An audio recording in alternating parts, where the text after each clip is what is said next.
జై శ్రీ వివేకానంద బండారు సుబ్బయ్యారి సద్గురు ప్రభు మహారాజుకి జై. మనకు ప్రారంధాలు మూడు రకంగా ఉంటాయి. అంటే ప్రారంధంలోనే మూడు రకాల ప్రారంధాలు ఉంటాయి. ఇచ్చా ప్రారంధము, అనిత్య ప్రారంధము, ప్రమల ప్రారంధం అని ఈ మూడు రకాలు ఉంటాయి. అనిత్య ప్రారంధము రాముడు అనుభవించినాడు. రాముడు అడవులకు పోయి అనేక కష్ట నష్టాలు పడాలని ఏ బుద్ధు కోరిక లేదు. మరి ఎవరి కోసం పోయినాడు ఆయన అంటే దశరథ మహారాజు ఆ కోరిక కోరడం వల్ల తండ్రి మాటను గౌరవించి తండ్రి కోరిన కోరికను ఆస్వాదించి తాను అడవులకు పోయి కష్ట నష్టాలు పన్నాడు. రామచంద్రమూర్తి ఆ తర్వాత మనకు రామాయణం అంతా కూడా మొదలవుతుంది. ఇది అనిత్య ప్రారంధం అంటారు. అంటే ఒకరు కోరిన కోరికను మరొకరు ఆస్వాదించి ఎన్ని ఇబ్బందులైనా పడి ఆ కోరికను తీర్చడం.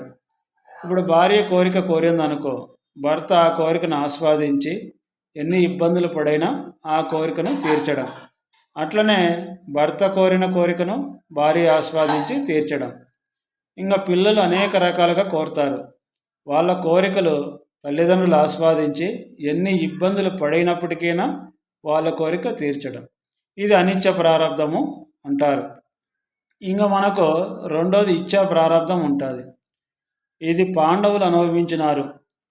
శకుని మాయమాటలు నమ్మి జూదమాడి అడవులకు పోతామని ఒప్పుకొని పాసికలాడి అడవులకు పోయి అనేక కష్ట నష్టాలు పన్నారు. అంటే ఇది ఇచ్చా ప్రారంధం. కోరిక కోరి సమస్యలు తెచ్చుకొని బాధలు పడడం. ఈ సృష్టిలో ఈ జనులు చెప్పేకి వీలుండదు. అనేక అట్ల కోరికలు ఉంటాయి. ఎందుకంటే కోరికనే అరణ్యంలో ప్రవేశిస్తున్నాం మనము. ఎందుకంటే ఈ కోరికలు తాళ్ళ సంఖ్యల మాదిరిగా తగులుకుంటున్నాయి. ప్రతి ఒక్కరి కూడా ఎవరిని ఇసిపెట్టలే, అందరికీ బంధిస్తున్నాయి ఇవి కోరికలు అటువంటివి. కాబట్టి కోరిక కోరాల, అది శక్తి మీరి కోరకూడదు. ఇది మనకి ఇచ్చా ప్రారంధం అంటారు. ఇంకా ప్రమల ప్రారంధం ఉంది. ఎంతటి వారైనా కూడా అనుభవించే తీరాల. ఇప్పుడు సత్యం అనే మాట కోసం సత్యహరిశ్చంద్రుడు అనేక ఇబ్బందులు పన్నాడు. ఇంకా అట్లనే మనకు నలమహారాజు కాళ్ళు కడిగేటప్పుడు ఒక కాలు సరిత తడవలేదని ఆయన శని మహాత్ముడు బట్టి అనేక కష్ట నష్టాలు పెట్టినట్లు మనకు చరిత్రలు చెప్తున్నాయి.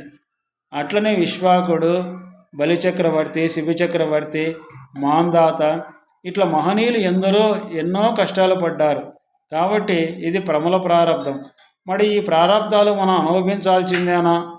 దీంట్లో తప్పించుకునే మార్గం లేదా అంటే ఉండాలి. ఒక శివరామ దీక్షల సిద్ధాంతం లేకొచ్చి అచల గురువుని చేరి చతుర్విధ సేవలు చేసి తన స్వస్వరూపం తాను తెలుసుకొని పరిపూర్ణాన్ని తెలుసుకొని ఈ పరిపూర్ణములో ఈ ఎరుక లేదు అనే వరకు విచారించి అశరీర స్థితిని పొందినప్పుడు ఇవి కూడా వెళ్ళిపోతాయి అన్నమాట.